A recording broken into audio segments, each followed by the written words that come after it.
Olá, alunos e alunas da turma de Pedagogia. Eu sou o professor Natanael Aleixo e iremos dar continuidade à nossa disciplina de Educação no Campo. Educação no Campo, conceitos e princípios envolvidos. Para se conceber uma educação a partir do campo e para o campo, é necessário mobilizar e colocar em xeque ideias e conceitos há muito tempo estabelecido pelo senso comum. Então nós temos aí, gente, no passado, o Brasil, a história do Brasil, certo, é marcada pela colonização portuguesa, na qual favoreceu o ensino para as elites e desfavoreceu o ensino para a classe operária, ou seja, para os pobres, coloco aspas, para as pessoas menos favorecidas. Então essas pessoas menos favorecidas, elas ficavam à margem da sociedade, pouco vistas e pouco assistidas. E aí nós temos esse preconceito de dizer que o homem no campo, não precisa investimento no campo, não precisa ligar para o homem do campo, não precisa ter preocupação com o homem do campo. Isso são preconceitos e conceitos estabelecidos lá no passado, ainda no tempo da colonização. Mais do que isso, gente, é preciso desconstruir os paradigmas, preconceitos e injustiças a fim de reverter as desigualdades educacionais historicamente construídas entre campo e cidade. Então percebam, gente, que essa problemática entre campo e cidade, ela é antiga e nós precisamos vencer, romper esses conceitos e paradigmas antigos e saber de que a pessoa que está na zona rural, ela tem e precisa dos mesmos direitos de quem está na zona urbana. A constituição de núcleos escolares para a população camponesa nos perímetros urbanos, locais onde, em geral, estão concentrados os bolsões da pobreza das cidades, associa a organização de um sistema de transporte de estudantes da zona rural para esses núcleos. Ou seja, gente, isso revela a ideia subjacente a essas políticas de que as crianças e adolescentes do campo possuem os mesmos interesses das crianças da zona urbana, são os mesmos da zona rural. Ou seja, gente, o que é que geralmente se faz? O poder público constrói núcleos, escolas, em algumas periferias da zona urbana, e aí levam o aluno da zona rural para a zona urbana, às vezes em transportes precários, que não tem uma mínima condição de se locomover, e aí levam esses alunos para lá para poder ter essa educação, por conta daquele problema que nós tratamos no módulo 1 da baixa densidade. São poucas turmas, então junta-se várias comunidades, porque a gente sabe que a zona rural, as comunidades rurais são várias e bem distantes, certo? E aí o que é que acontece? A prefeitura às vezes pega uma zona rural ali, faz uma escola, e aí as outras comunidades que estão perto se deslocam para estudar naquela comunidade. Eu tive a oportunidade em Petrolina de visitar muitas escolas aqui na zona rural. Nós temos escolas aqui a 80 quilômetros de distância da cidade, 100 quilômetros. E aí eu vi como é. Gente, os ônibus, tem ônibus caindo em pedaço também. Quem é o dono de ônibus que vai investir em transporte bom para transitar em estradas precárias, estradas que você transita com maior dificuldade? Inclusive, em uma dessas viagens que nós fizemos à zona rural para aplicar provas, o carro que transportava a gente quebrou na estrada.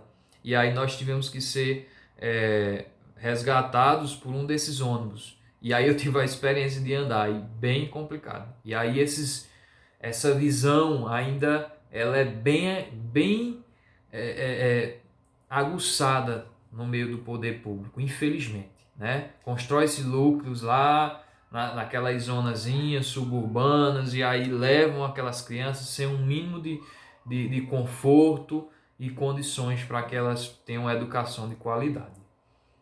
No paradigma da educação do campo, para o qual se pretende migrar, preconiza-se a superação do antagonismo entre cidade e campo, que passam a ser vistos como complementares de igual valor. Então percebam, para que a gente rompa esse paradigma antigo, nós precisamos entender que cidade e campo eles se complementam. Gente, nós que moramos na cidade precisamos das pessoas que moram no campo.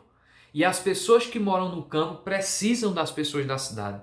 Então não posso ver o campo como inferior à cidade. Eu tenho que ver eles de uma forma linear, de forma igualitária. Tenho que ver que eu preciso atender as pessoas da zona rural e preciso atender as pessoas da zona urbana, porque elas se complementam, elas estão interligadas. Na modalidade de educação básica do campo, a educação para a população rural está prevista com adequações necessárias às peculiaridades da vida do campo e de cada região, definindo-se orientações para 3 aspectos essenciais para a organização das ações pedagógicas. São elas: conteúdos curriculares e metodologias apropriadas às reais necessidades e interesses dos estudantes da zona rural, organização escolar própria, incluindo adequações do calendário escolar às fases do ciclo agrícola e às condições climáticas. Perceba, gente, eu preciso organizar o meu calendário escolar na zona urbana diferente da rural. Tipo, tem zonas rurais em Santa Catarina que na época do frio não tem condição da criança ir para a escola. Então, aquele período de frio, daquele inverno, a criança tem que ficar em casa. Então, ela não vai ter aula nesse período. Então, perceba a importância e a complexidade dessa adequação dos calendários escolares. Adequação à natureza do trabalho da zona rural, como a gente falou no módulo anterior. As crianças, elas geralmente na zona rural, elas ajudam os pais, né? O trabalho ele é familiar, então todos estão ali ajudando. Então a escola precisa se adequar a isso também. Um programa bem importante que surgiu foi o Programa Nacional de Educação no Campo, PRONACAMPO. Esse programa foi constituído pelo Grupo de Trabalho e Coordenação do MEC, junto com a SECAD, atendendo às demandas do sistema de ensino dos movimentos sociais. Perceberam que os movimentos sociais são de suma importância para a educação. Eu costumo dizer que hoje nós temos movimentos sociais muito fracos. No passado, as conquistas que nós temos hoje foram resultantes dos movimentos sociais que atuavam com seriedade e com respeito às pautas no qual eles estavam reivindicando. Então nós tínhamos movimentos sociais bem sérios no passado. Hoje temos, mas são poucos. Qual é o objetivo do PRONACAMPO?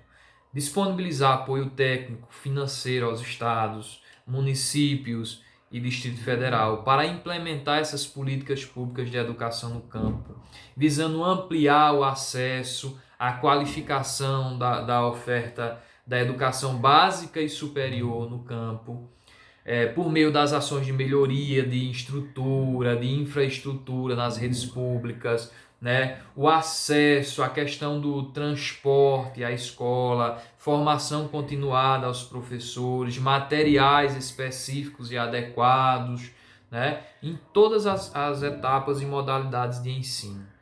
A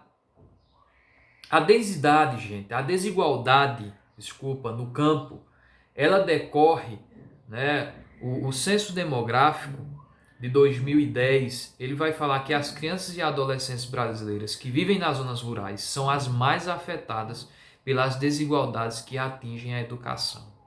Então percebam que se aqui você acha que tem desigualdade na zona urbana, imagine na zona rural.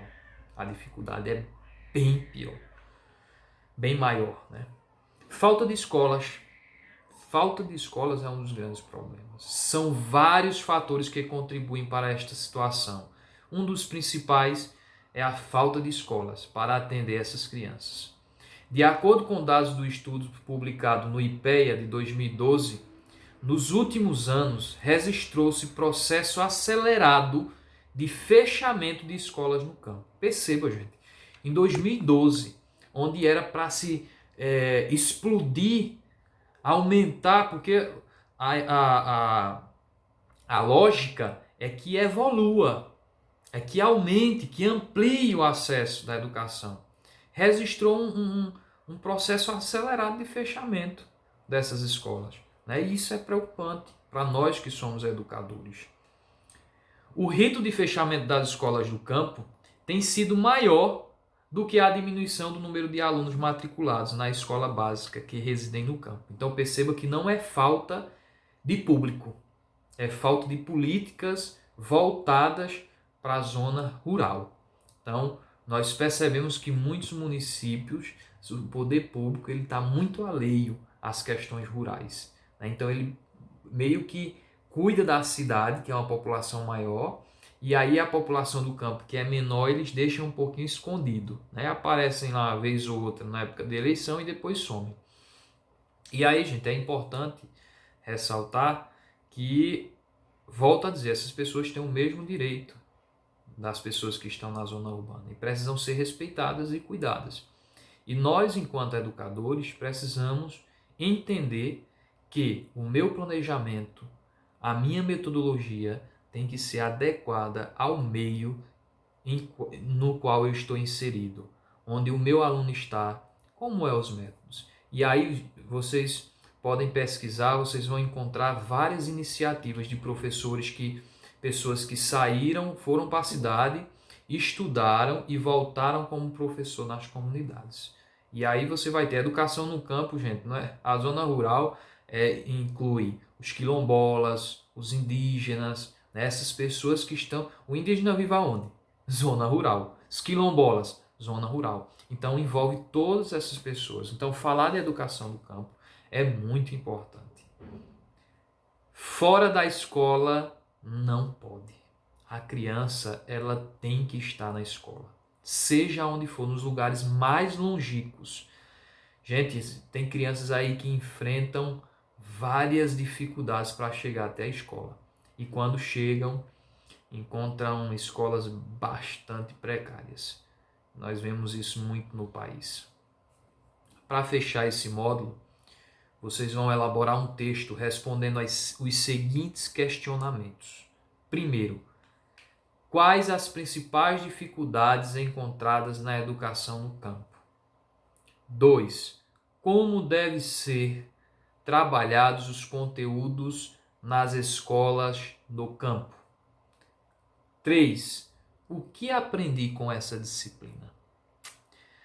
Desejo a vocês bons estudos, certo? E que vocês possam encontrar nesse meio de dificuldade oportunidades para superar e para se desenvolver mais. Até um próximo encontro.